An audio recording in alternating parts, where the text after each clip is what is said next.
Let's get to an awful lot tonight, including the clean-up operation in and around those New South Wales floods. We'll go back to Taree.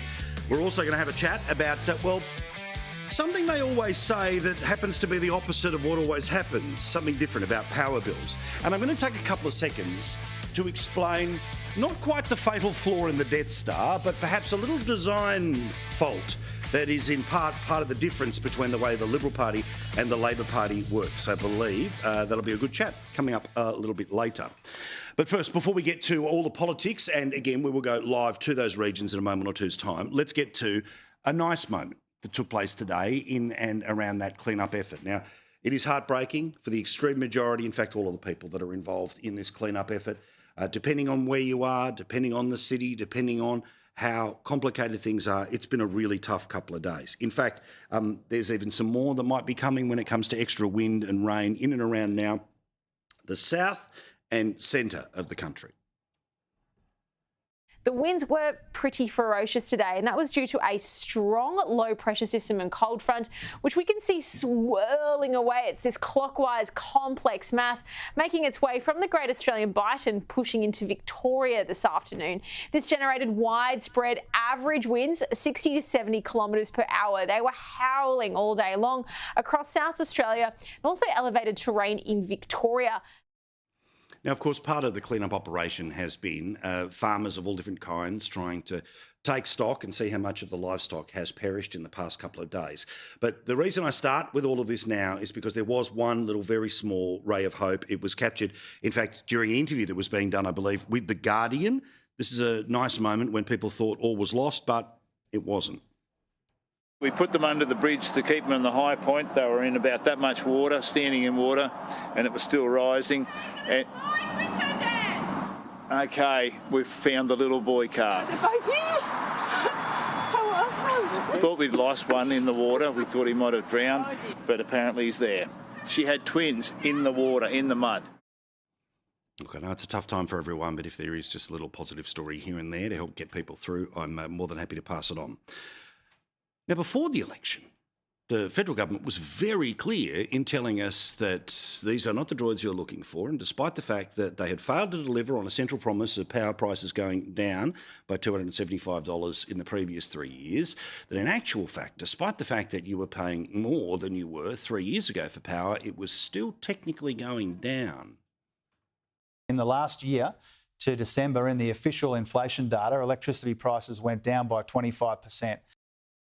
And of course, the Prime Minister and the Climate Change and Energy Minister more than happy to rub this one in. In fact, they have viewed the massive election victory, and it is massive election victory by the Labor Party, to be an absolute slam dunk that the suburbs, that the bush love the renewable energy scheme. They love the billions of dollars, nay, almost $1 trillion, which is going to have to be spent to move us from one system to another.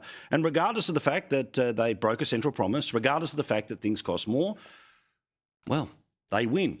So if they win, then they win for all time. So what have we all been talking about? What have the pollsters been telling us for years and years and years? Apparently all of that gone, finished.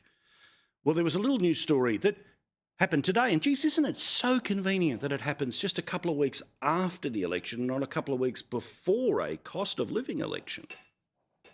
Power bills are about to soar with price rises of up to 10%. And some bad news today. Power prices are set to increase by almost 10% next year. Household power bills are about to go up by as much as 10%. So the election result, absolutely clear. And the official result that you have to glean from the election is that people don't care about their power bills.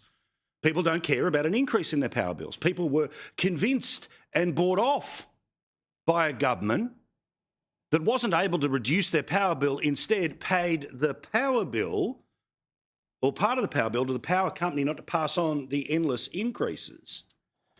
And apparently, next time again, I know you and I will feel a certain way, but once you hear somebody else saying they're complaining about their power bills, well, ask them how they voted. Because obviously, the extreme majority, at least with their first or second preference of Australians, well, they're more than happy with the system that keeps promising one thing and delivering another. The best thing we can do is keeping on going with the rollout of renewable energy. No quick fixes and no silver bullet. That's the message from the federal government as the nation confronts an energy crisis. Renewable energy is by far the cheapest form of energy. If you've been astounded by your quarterly power bill, you're not alone. Stick with the plan for the cheapest form of energy, which is renewables. Everyone at home, how's your power bill going at the moment? They are reaching all-time highs, aren't they? I think that renewable energy is the cheapest form of energy. Energy regulators have confirmed the default market offer will rise by as much as 9.7% from July 1. It is wild, isn't it? People tell pollsters the number one issue is cost of living. A big proponent of that is the cost of an electricity bill.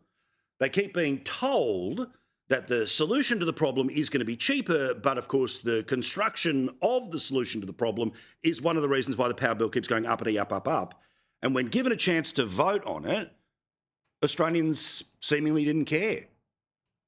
2/3 of people made the decision not to offer anything but a ringing endorsement of what the government has put in place. But maybe it wasn't that. Maybe people didn't fall for that. Maybe, of course, they believed that the Prime Minister was the one who was telling the truth, telling you that you only need a Medicare card to go anywhere near a GP clinic and you'll be able to bulk bill and 90% of people will be able to bulk bill and you'll never need a credit card again. Even though we learn that the general practitioners, the very people who would be in charge of whether they bulk bill or don't bulk bill, 92% of them have said they will not be running that system.